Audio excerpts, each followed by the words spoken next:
Hola, hola, ¿qué tal, estimados amigos?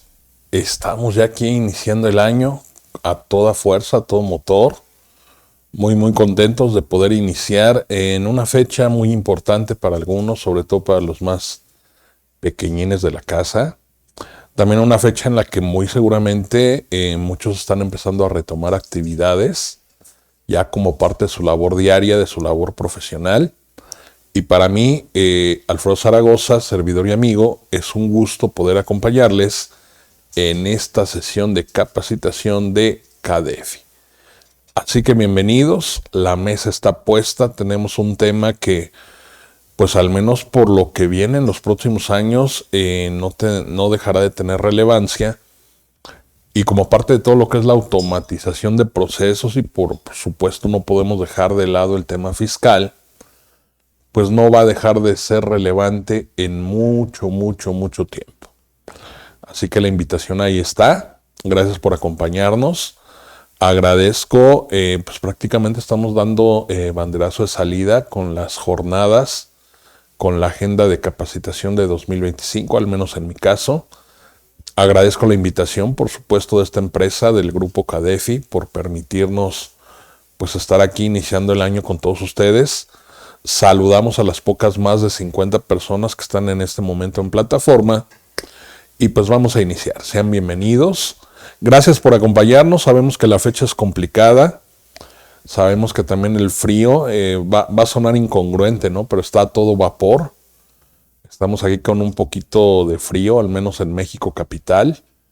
Y bueno, 6 de enero de 2025, día lunes, 9 de la mañana, 9:07. Vamos a dar inicio a nuestra temática del día de hoy, que es conciliación de CFDI con deducciones y con acreditamientos. ¿Listo? Así que vamos a dar inicio. Vamos a empezar. Compartimos algunos indicadores permanentes, información de uso frecuente al momento en que se elaboró este material, que fue poquito antes de todo este teje y maneje del periodo vacacional. Pues todavía no teníamos de manera oficial publicados muchos de estos indicadores. Ya el pasado 19 de diciembre, recordemos, se publicó ya de manera oficial lo que es el salario mínimo general, tanto para el área geográfica en lo general como para la zona libre de la frontera norte. Y recordemos un aspecto muy importante, ¿no? Sobre todo en otro tipo de tema que no deja de ser relevante, como es el subsidio para el empleo. Recordemos que para efecto de lo que es la UMA, la unidad de medida y actualización, pues al menos por lo que resta de todo este año, enero 2025, de todo este mes, ya me estoy yendo como tobogán, ¿no? No, todo este mes de enero, ¿no? Y aprovecho también para enviar un saludo, enviarles una felicitación por las fiestas decembrinas. Que tengan un excelente año, estimados amigos. Pero también aprovecho la pausa para señalar que a razón de que se reforma la Constitución y que nace esta, pues podríamos decir hasta cierto punto, nueva ley de la UMA, pues traemos ahí como un desfase. Seguramente lo han notado ya a razón de lo que son los años, desde el pasado 2016, por lo que tiene que ver del periodo que comprende del 1 al 31 de enero de este 2025, vamos a seguir aplicando el valor vigente de la UMA que tuvimos de febrero a diciembre de 2024. Ese valor de la UMA son 108.57 pesos. Y ojo, para que no lo manejen como parte de una información oficial, hoy estamos al lunes 6 de enero. Muy seguramente ya por ahí del próximo jueves, por ahí del próximo viernes, se estará publicando en el Diario Oficial de la Federación, por parte del INEGI, el valor que tendrá la unidad de medida y actualización por el periodo que comprende de febrero de 2025 hasta enero de 2026. Esta información hay que ser muy puntuales, no deja de ser relevante, tomando en cuenta y consideración que, por ejemplo, la UMA la vamos a utilizar para efecto de bases de cotización, ¿no? Por ejemplo, específicamente en lo que tiene que ver con el seguro de enfermedades y maternidad. Entonces hay que tenerlo en cuenta. De igual manera, en materia de impuestos sobre la renta, recordemos que el tema de las exenciones del artículo 93 usualmente van de la mano con la unidad de medida y actualización, y va a ser un valor que tendrá esta UMA de aquí al 31 de enero y va a ser otro el que tenga vigente a partir del 1 de febrero. Entonces, miren, aquí tenemos una cifra estimada, quiero ser muy puntual, subráyenlo, tomando en cuenta o en consideración el promedio de los incrementos que ha habido de 2016 a la fecha, pues estamos estimando que muy probablemente el valor de la UMA vaya a estar rondando por ahí de los 113 pesos. Pero únicamente para que lo tengan ahí como una referencia. Les digo, no va a pasar de esta semana y seguramente ya tendremos el valor tal cual, que va a ser el que va a operar de manera oficial y que tendrá vigencia de febrero de este año hasta enero de 2026.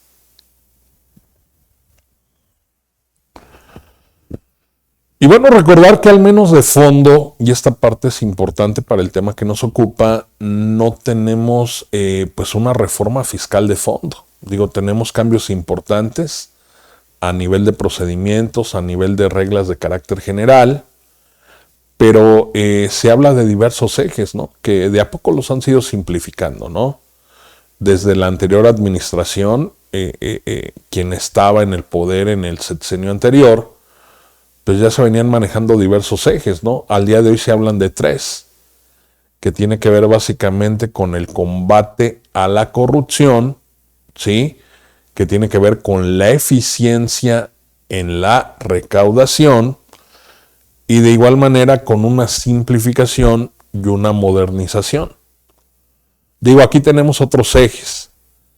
Sin embargo, pues vemos que bajo la línea gubernamental, lo que se viene manejando y la principal justificación para no tener una reforma fiscal precisamente tiene que ver con una buena gestión, es decir, una eficiencia a la hora de recaudar, la lucha contra la corrupción, esto a nivel o tema de funcionarios, y por supuesto también la simplificación que viene aparejada con el tema de la modernidad.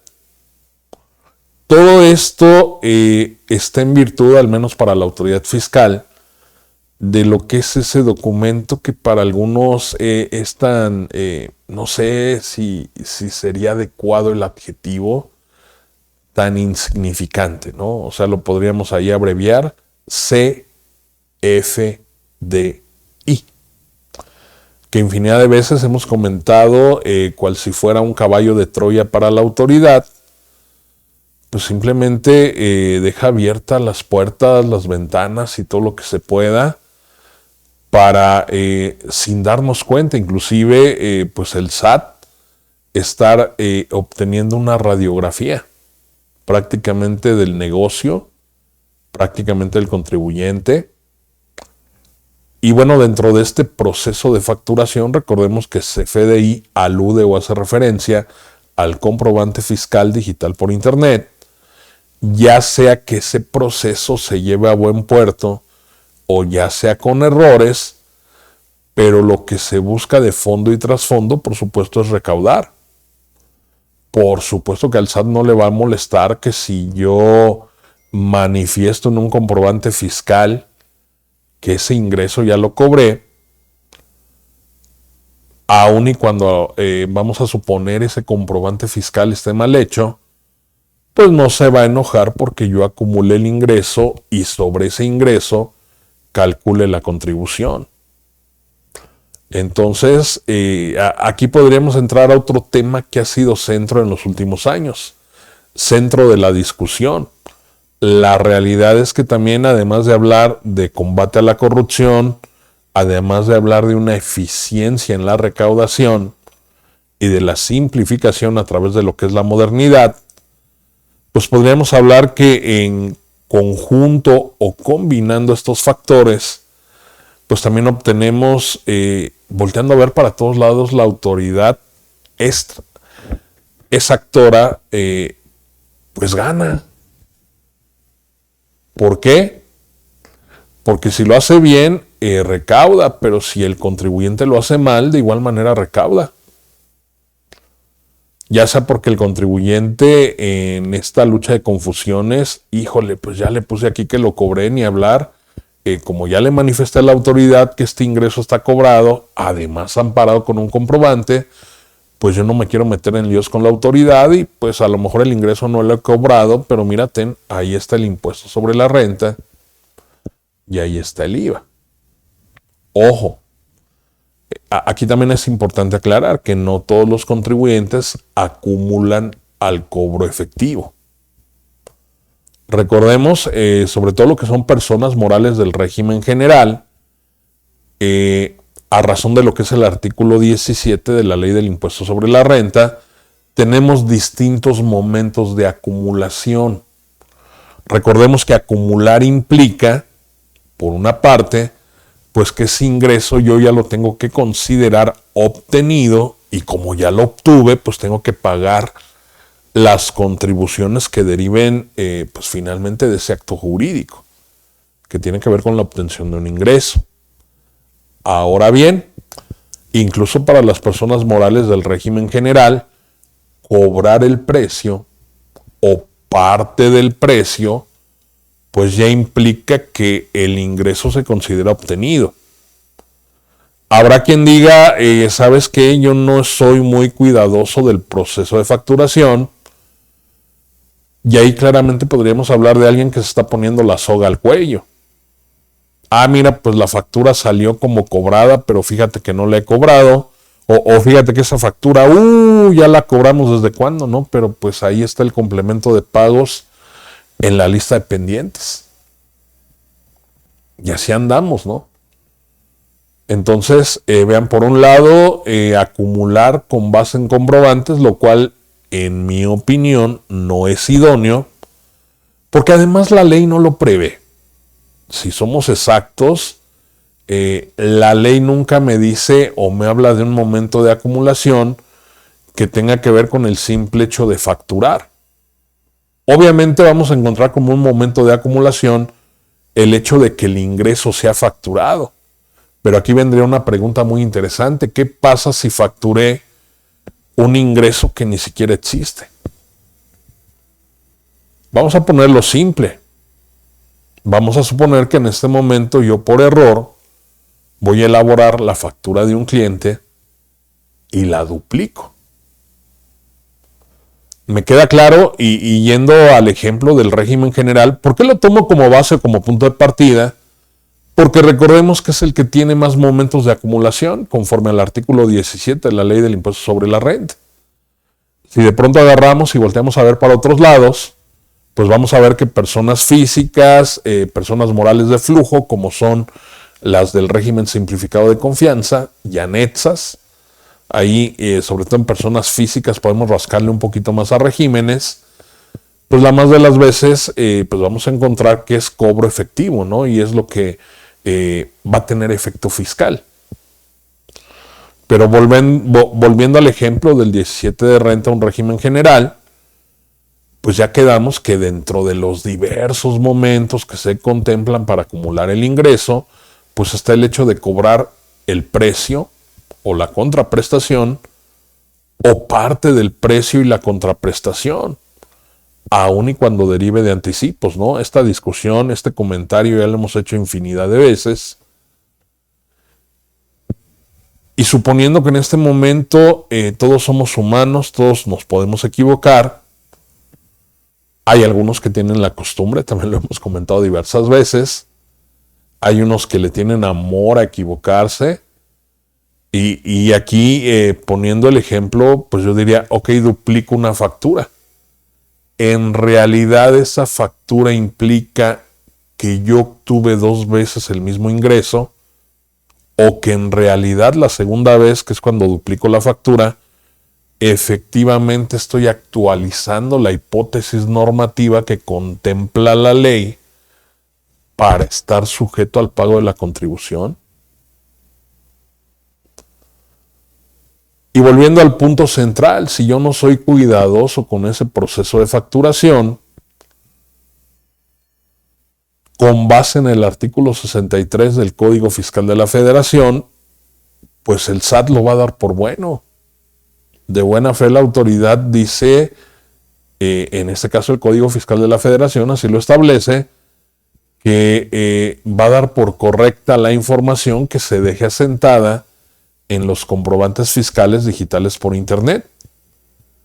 Hasta este punto que estamos tocando ahorita es donde algunos le empiezan a cachar, a dar la importancia debida al proceso de facturación. Y entonces pues yo puedo estar en tres frentes. Puedo ser aquellos que cuidan el proceso de facturación y que acumulan conforme a los momentos y a los tiempos previstos en la propia ley. Y bueno, podríamos hablar de leyes, ¿no? Porque no solo estamos hablando del impuesto sobre la renta, podríamos estar hablando de igual manera del IVA, podríamos estar hablando del IEPS, ¿sí?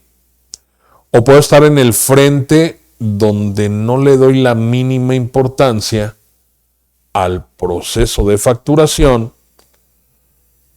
y pues ya no me interesa nada, ¿no? Termina el periodo y si a una factura le puse PUE y si hay o no hay complemento, me dejo invadir por el virus de la cefeditis y determino y calculo mis impuestos con base en comprobantes, pero que además están mal hechos. Y miren, con el tema del comprobante fiscal digital por Internet tenemos dos vertientes, y esto va para la profesión. O lo amas y lo aceptas, o lo odias. Me ha tocado ver en diversos foros, ¿no? Que muchos colegas, muchos compañeros, pues lo desdeñan, ¿no? Ay, ¿eso qué, no? El CFDI. Pues ¿eso qué? Pues eso es con lo que está recaudando la autoridad. Porque hay otro frente, ya dijimos, el que cuida el proceso de facturación, el que acumula conforme a lo que prevé la ley, y está el que descuida esa parte, ¿no? Y que no le interesa, y que como la autoridad de primera mano fiscaliza, busca recaudar con lo que está sentado en un CFDI, pues en apariencia va en línea con lo que busca o con lo que pretende la autoridad fiscal.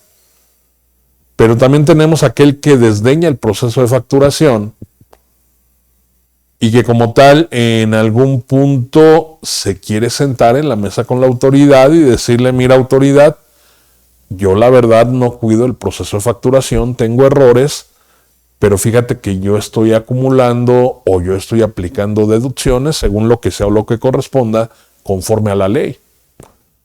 Y aún así, esto va a dejar diversas situaciones, vamos a decir, a nivel de contingencia. ¿En qué aspecto? ¿En qué sentido? Pues de entrada actos de molestia. Recordemos el tema de las facultades de gestión de la autoridad. Aquí tenemos implícito el tema de los avisos, las invitaciones, los correos, los exhortos. Únicamente habría que voltear a ver el artículo 33 del Código Fiscal de la Federación. Que ojo, no se abaten, no podemos ahí eliminarlos. Así tú lleves bien tu proceso de facturación y acumules, consideres lo que se tenga que actualizar conforme a ley, muy seguramente te van a llegar a este tipo de cartitas. Sin embargo, van a ser más frecuentes para aquellos que nada amarra con nada. Ya sea porque facturan como Dios les da a entender, o porque no le dan la más mínima importancia al proceso de facturación.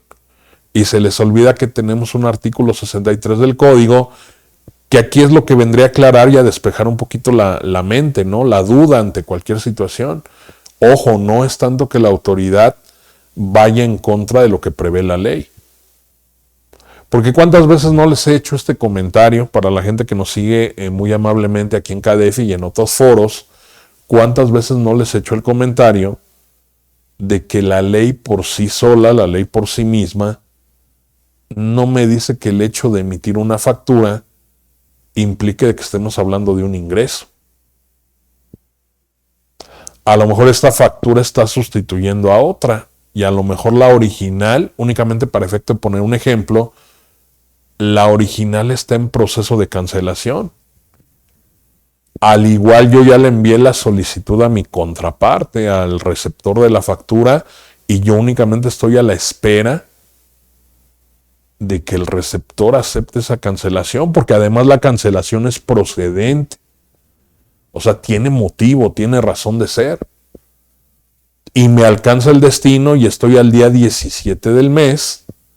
Recuerden ahí poner sus relojes a tiempo. Ya estamos a escasos 11 días de declarar los impuestos correspondientes al último mes de 2024.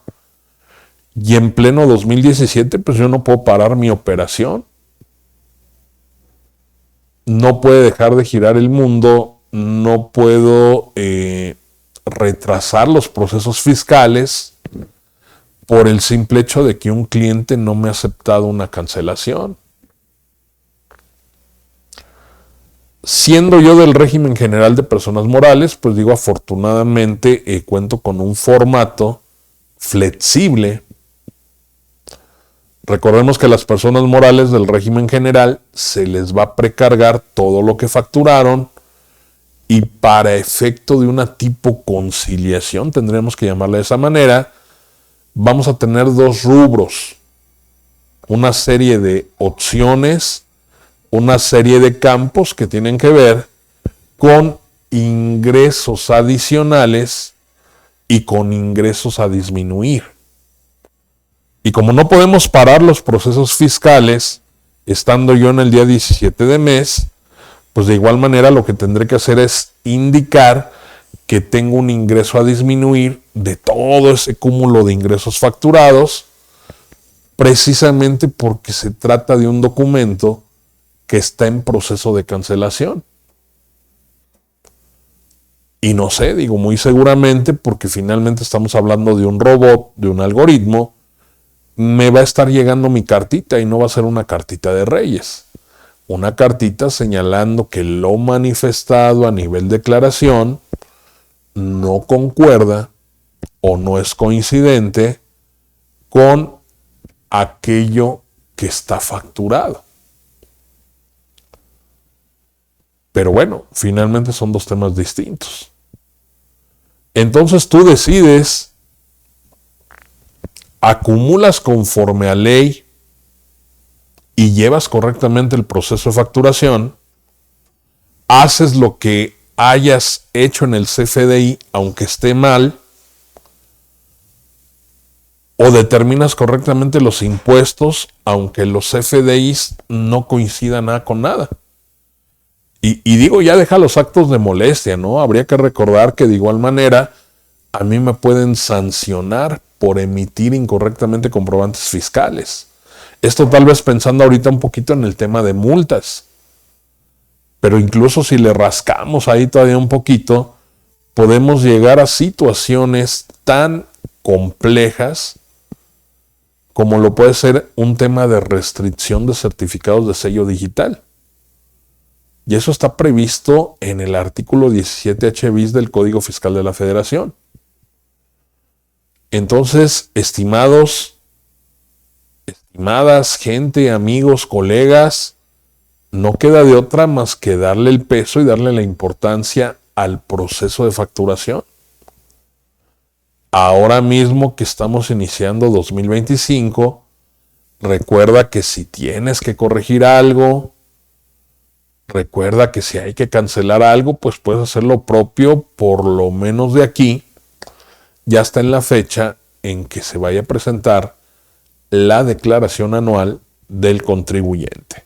Recordando también la resolución miscelánea fiscal que fue publicada el pasado 30 de enero, pues también se replica, ¿no?, esta facilidad de tener de aquí y hasta el último día de febrero para poder corregir los CFDI de tipo nómina y que se considere que estos comprobantes fueron emitidos en tiempo y forma, inclusive dentro del mismo ejercicio de 2024. Así las cosas, entonces, estimados, para llegar al tema de los CFDIs, pues tenemos que hablar de la determinación de las contribuciones. Porque no podemos ser ni muy, ni tan, ni mucho, ni poco. Sí, venimos a hablar del CFDI, pero cada que a mí me toca hablar del CFDI, me gusta tanto hablar de ello, porque me gusta hablar y decir lo que el CFDI no es. Un CFDI, y lo comentamos hace unos momentos, por sí mismo no es un ingreso. Un CFDI por sí mismo y en sí mismo no es una deducción. Curiosamente, luego esto lo integramos o lo hacemos parte de nuestro léxico, ¿no? ¿Cuántas veces no escuchamos? Oiga, conta, esta factura es acumulable. Oiga, conta, esta factura es deducible. Y vendrán cosas peores. Oiga, conta, esta factura, ¿cómo se registra en la contabilidad? Se los juro. Y aquí tenemos que hacer diversos comentarios. Ya dijimos, las facturas emitidas por sí mismas no son ingresos, no son deducciones. Y hay que dejar algo claro, más allá de que estemos abundando en tema fiscal, la contabilidad registra operaciones. Pero además las operaciones y las transacciones que registra la contabilidad son de carácter económico. No son ni de carácter fiscal, ni de carácter legal o jurídico.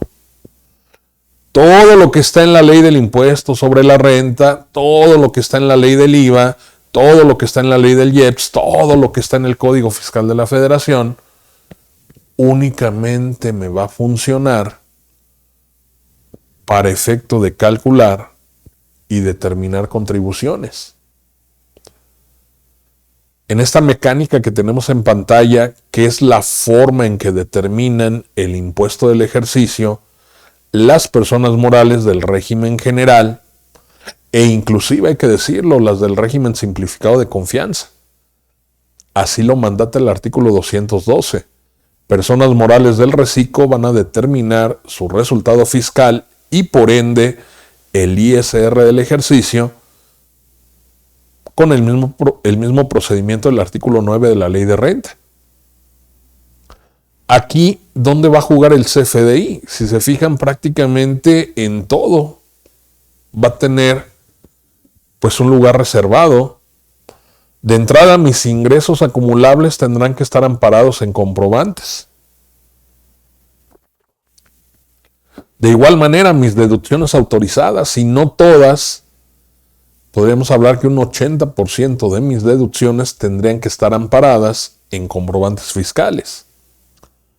Dependiendo de la naturaleza de la deducción, hay ciertas deducciones que no hay forma de dejarlas plasmadas en algún documento, ¿no? Llámese CFDI. Aquí abonaríamos lo que siempre comentamos, ¿no? ¿Cómo le haces para timbrar o para facturar un ajuste anual por inflación, sea acumulable o sea deducible? ¿Cómo le haces para timbrar o para facturar una deducción de inversiones? Para quienes les quede un poquito ahí lejano el término, la mal llamada, hay que acusarlo, hay que denotarlo de esta manera, la mal llamada depreciación fiscal. Inclusive, ubicando a la PTU como un concepto disminuible de mi utilidad fiscal, esta PTU que yo le pague a los trabajadores, de igual manera, entendiendo que la PTU no es una deducción, pero sí un concepto disminuible para obtener la utilidad fiscal, esta PTU de igual manera tiene que estar timbrada. Tiene que estar amparada en CFDI de tipo nómina. Entonces, como ven, la interacción es muy activa en lo que refiere a este tipo de cálculos y determinaciones con aquello que pueda estar soportado o amparado en un CFDI.